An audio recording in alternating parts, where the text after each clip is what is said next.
mewarnai EPI. EPI adalah ormas Islam yang sangat toleran kepada agama lain. Gitu. Ya.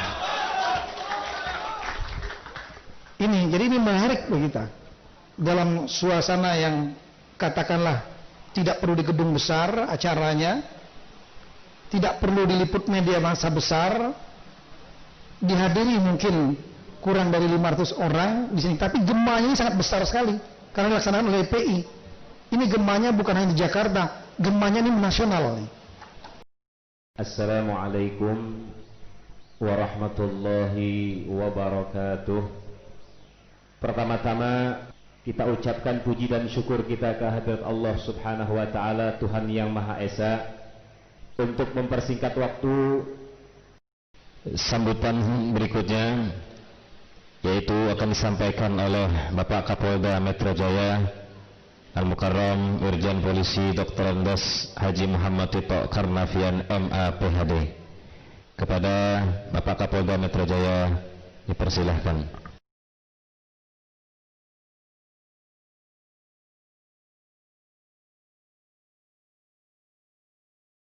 Assalamualaikum warahmatullahi ta'ala wabarakatuh. Selamat pagi, salam sejahtera untuk kita semua. Om Swastiastu. Yang saya hormati sahabat saya, karena kenalnya udah lama gitu, Dr. Habib Rizik Syihab, Imam Besar FPI. Sebetulnya Bapak masih ketua, Pak. Yang lain-lain itu penggantinya. Kita tahunya Bapak ketuanya gitu, Pak Habib. Tahunya Habib aja. Yang saya hormati rekan-rekan dari FPI, baik Ketua Umum Ustadz Sobri, Kang Maman, ya, wah ada Pak Munarman juga nih, teman saya lama sekolah, ya. Kemudian Pak Habib Muksin, Habib Ali, saya tidak bisa sebutkan satu persatu. Kemudian ini guru saya, Profesor Syafi'i. Ini beliau sudah lama bekerja sama dengan saya untuk menangani beberapa permasalahan-permasalahan yang menyangkut kekerasan keberagamaan terutama. Kemudian senior saya juga ada Brigjen Aidi Rawas, yang beliau ini adalah tetangga di sini, tapi rupanya juga menjadi jemaah di sini. Beliau adalah kepala rumah sakit Polri dulunya, Pak. Dan kakak kelas saya di Palembang SMA. Yang saya hormati Pak Kadis Bintang mewakili Pak Pangdam, rekan-rekan dari TNI. Kemudian Pak Wali Kota juga hadir tadi, Pak, baru datang, Pak, ya. Selamat datang.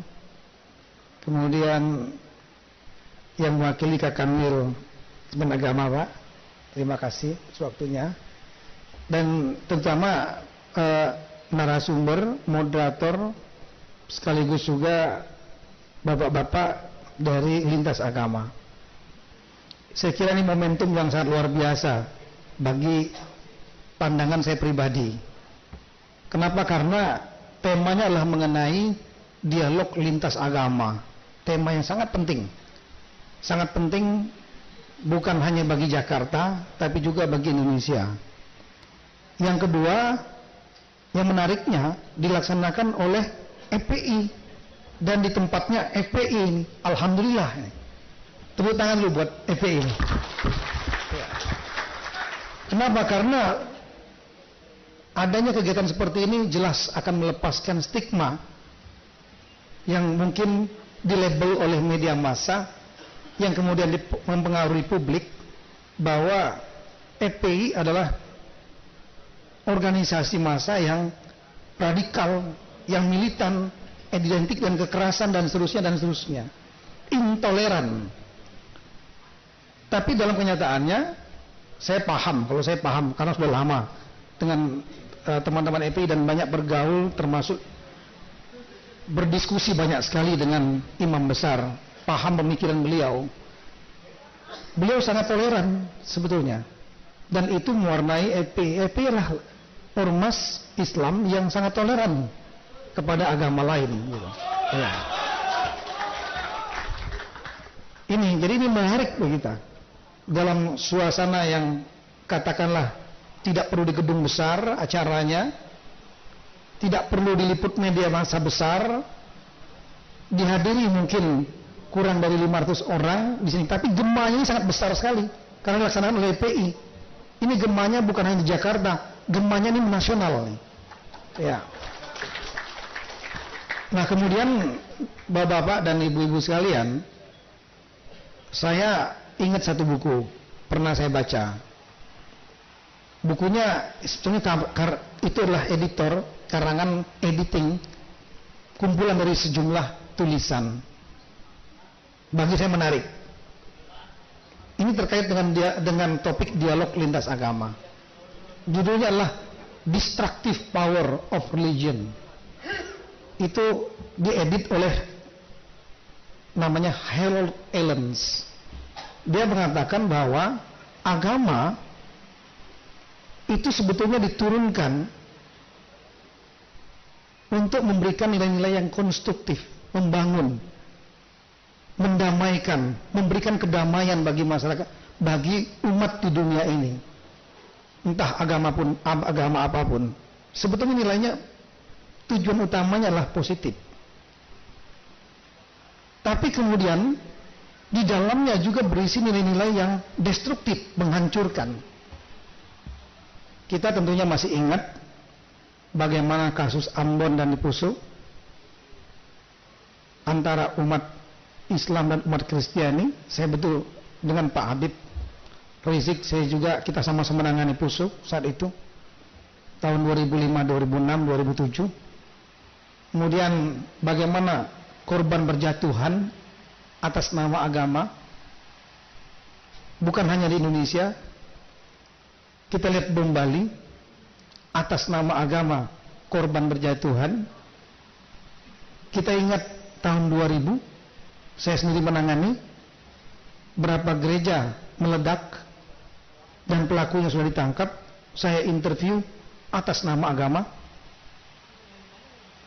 Kemudian dan seterusnya. Bahkan yang paling baru saya kira peristiwa di Tolikara, yang saya sangat familiar dengan daerah itu karena saya Kapolda 2 tahun di sana dan alhamdulillah tidak pernah ada masalah seperti itu. Itu pertama kali di Papua ada kekerasan yang berbau keagamaan atas nama agama.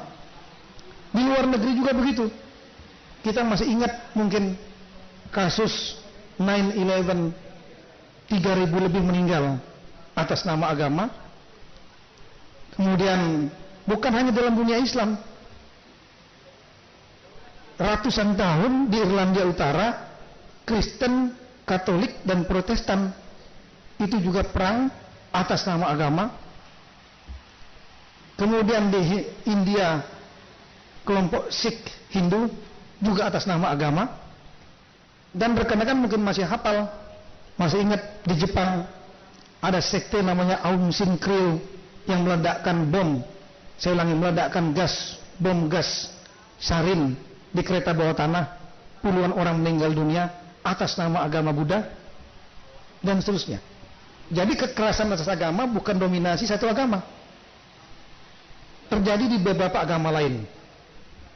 Nah, ini menarik karena menunjukkan adanya kekuatan menghancurkan dari agama yang tadinya diturunkan untuk menjadi kekuatan yang membangun atau konstruktif menjadi destruktif. Nah, ini kenapa? Dia menjadi destruktif tatkala menganggap agama sendiri adalah agama yang terbaik. Itu satu. Kemudian di dalam ajaran-ajaran agama ada yang dianggap good and bad. Ada hitam atas ada putih. Maka yang disebut dengan agama memiliki selalu apa yang disebut, kalau mungkin Profesor membaca bukunya Kumar Ramakrishna dari Singapura yang terbaru, namanya Manichaean Mindset. Manichaean Mindset itulah nabi orang Persia yang dia selalu melihat mengamati segala sesuatu dalam dua sisi, ada hitam, ada putih, ada baik, ada buruk, ada positif, ada negatif, ada panas, ada dingin, dan seterusnya. Nah, dia mengamati bahwa dalam turunnya agama itu juga mulai membelah, mulai memberlakukan prinsip Manichean mindset, cara berpikir positif negatif baik buruk. Yang dianggap baik itu akan diangkat dan diagungkan, yang dianggap buruk menurut versi agama itu akan dihancurkan. Itulah kemudian terjadi kekuatan destruktif. Nah, oleh karena itu saya pikir dalam dialog ini maka kita berupaya untuk namanya di lintas agama, maka harus dipenuhi dengan nilai-nilai toleransi. Inti utamanya adalah itu, sehingga tidak menjadi kekuatan yang menghancurkan, baik menghancurkan di dalam satu agama atau disebut dengan intra-religion maupun antara agama. Antar agama ini tidak boleh ada kekuatan yang menghancurkan itu muncul. Yang harus dimunculkan adalah kekuatan konstruktifnya. Ini harus dicari narasi-narasi dalam setiap agama. Di dalam agama Islam saya kira seperti lakum dinukum waliyadin, agamamu agamamu, agamaku agamaku. Kemudian dalam agama Kristiani mungkin ada ajaran cinta kasih dan seterusnya. Ini narasi-narasi ini yang harus dikembangkan dan dibesarkan. Sebaliknya narasi-narasi yang menganggap bahwa yang berbeda, yang dianggap buruk itu harus dihancurkan. Ini dalam konteks hubungan antar agama maupun intra agama ini harus diminimalisir. Saya pikir itu strategi besarnya. Kemudian dikaitkan dengan konteks negara kita sendiri. Saya kira bahwa Bapak dan Ibu-Ibu paham. Tadi Pak Kadis Bintas sudah menyampaikan tentang bagaimana berdirinya bangsa ini. Bangsa ini didirikan atas disparitas dan diversifikasi, keanekaragaman. Saat pendirian negara ini pun terjadi dialog yang sangat keras. Mulai ada komponen dari kelompok pemuda yang menjadi cikal bakal TNI dan Polri ingin membangun suatu negara Indonesia setelah merdeka dari Belanda atau dari Jepang, dan ideologinya merangkul semua keberagaman karena menyadari bahwa negara ini sangat beragam suku, agama, dan ras. Di Jawa atau di Sumatera Selatan, di Palembang tempat kampung saya, Islam ada yang mayoritas. Tapi kita juga tidak bisa mengingkari fakta bahwa di beberapa daerah Islam bukan mayoritas. Di Bali Islam bukan mayoritas. Di Manado, Sumatera Utara, Sulawesi Utara, Islam bukan mayoritas. Apalagi di tempat saya tugas 2 tahun, gereja adalah mayoritas. Sehingga saya sangat memahami bagaimana perasaannya saudara-saudara Muslim di peristiwa Tolikara itu. Kalau tidak ditangani dengan sangat baik, ada reaksi yang tidak tepat dari warga Muslim lain atas nama konsep ummah, bahwa semua Muslim adalah bersaudara, diterapkan dengan kurang pas. Itu akan mengakibatkan ketakutan dari warga-warga Muslim lain yang ada di gunung-gunung itu. Di gunung-gunung itu banyak sekali warga-warga Muslim yang ada di situ, yang mereka terpencar di mana-mana, di Lani Jaya, di Puncak Jaya, yang sebagai pedagang, sebagai petani, tukang ojek, lain-lain.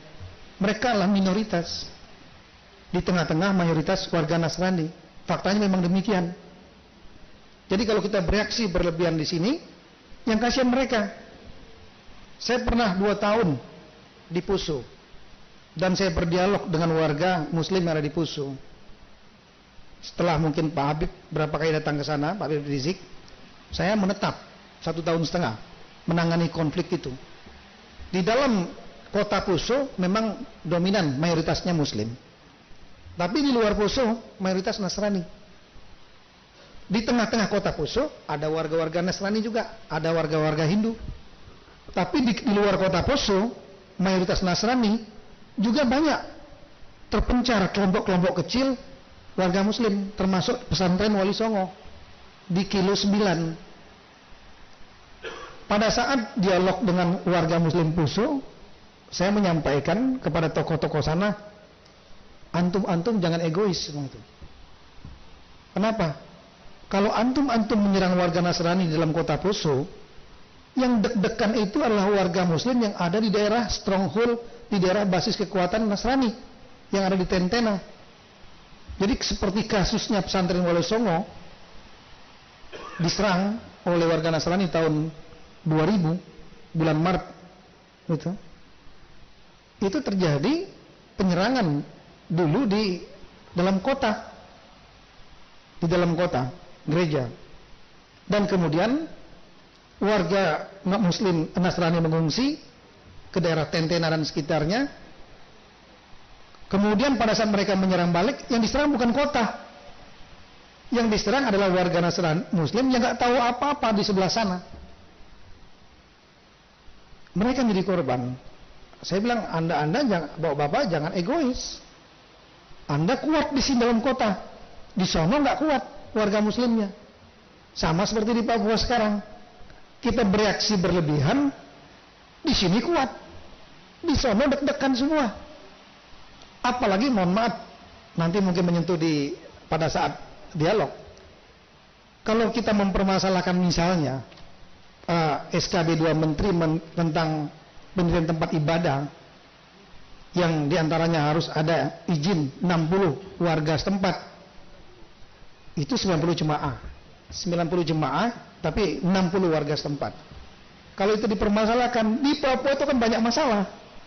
Kenapa? Kita bisa kunci, teman-teman bisa kunci bahwa untuk mendirikan gereja ini harus 60, tinggal 60 ini di lobi supaya jangan memberikan izin, nggak jadi dia. Tapi yang di Papua itu di atas gunung-gunung, saya datang ke 42 kabupaten kota. Di atas gunung-gunung itu banyak sekali warga dari Jawa yang transmigran, kemudian yang pedagangnya dari Makassar, kemudian warga yang dari NTB, dari Sumatera yang tinggal di sana, banyak bekerja sebagai petani, kemudian bekerja sebagai pedagang. Otomatis karena mereka datang ke sana, mereka bangun musola, bangun masjid. Sebagian besar saya jamin tidak ada itu namanya proses yang menggunakan SKB 2 Menteri itu, nggak ada. Mereka, saya paham betul di sana, saya turun di situ, warga sana silakan, hanya bangun saja silakan tanpa ada persetujuan resmi, dokumen, nggak ada. Nah sekarang kalau kita permasalahkan itu di sini, itu dipermasalahkan di sana, repot. Kasihan nanti saudara-saudara kita yang ada di gunung-gunung itu, karena akan dikunci gampang sekali, karena warganya mayoritas Nasrani di sana, dan peran gereja sangat kuat. Gereja udah datang di sana ratusan tahun, sementara di gunung-gunung di daerah Tolikara lain itu, Islam baru mulai masuk tahun 60-an, kecuali di Raja Ampat dan di daerah Kaimana Fakfak itu memang lebih dulu Islam masuk. Nasrani tahun 1829, Islam sudah tahun 1600-an pada saat Kesultanan Ternate Tidore, tapi hanya di daerah Raja Ampat, Fakfak, Kaimana, Sorong. Daerah gunung belum tersentuh. Nah ini terkait dengan masalah tadi pendirian bangsa ini. Memang saat itu sudah dialog, terjadi perdebatan, tapi akhirnya final bahwa ideologi Pancasila yang merangkum dan berdasarkan ketuhanan yang Maha Esa, dan kemudian memahami keanekaragaman. Karena untuk menjamin negara ini bersatu, tegaknya negara kesatuan dari Sabang sampai Merauke, yang penuh suku, agama, ras yang berbeda, tidak ada jalan lain untuk itu. Nah oleh karena itu, dalam kesempatan yang baik ini saya kira dialog lintas agama ini juga mengambil poin penting itu. Jadi poin penting pertama yang menjadi referensi bagi kita untuk berdialog ini, saya kira adalah tadi membangun kekuatan konstruktif power dari agama-agama yang ada, dan menekan kekuatan destruktif yang menghancurkan. Itu poin referensi pertama. Poin referensi kedua adalah spirit pembangunan dan pendirian bangsa ini yang berdiri di atas disparitas. Karena kalau seandainya satu agama menekankan kepada agama yang lain, maka resikonya negara ini akan menjadi terpecah. Tadi kita sudah berdiri bersama di sini, bendera merah putih kita sudah naik ke atas panggung, kita nyanyikan lagu Indonesia Raya. Saya sangat meyakini bahwa kita semua yang ada di tempat ini, kita semua cinta kepada NKRI, cinta kepada Indonesia. Saya kira demikian, mudah-mudahan dialog ini akan dapat konstruktif dan berlanjut terus, bukan hanya di sini. Kami pun siap untuk Polda untuk memfasilitasi, siap bekerja sama dengan teman-teman termasuk khususnya FPI. Assalamualaikum warahmatullahi wabarakatuh.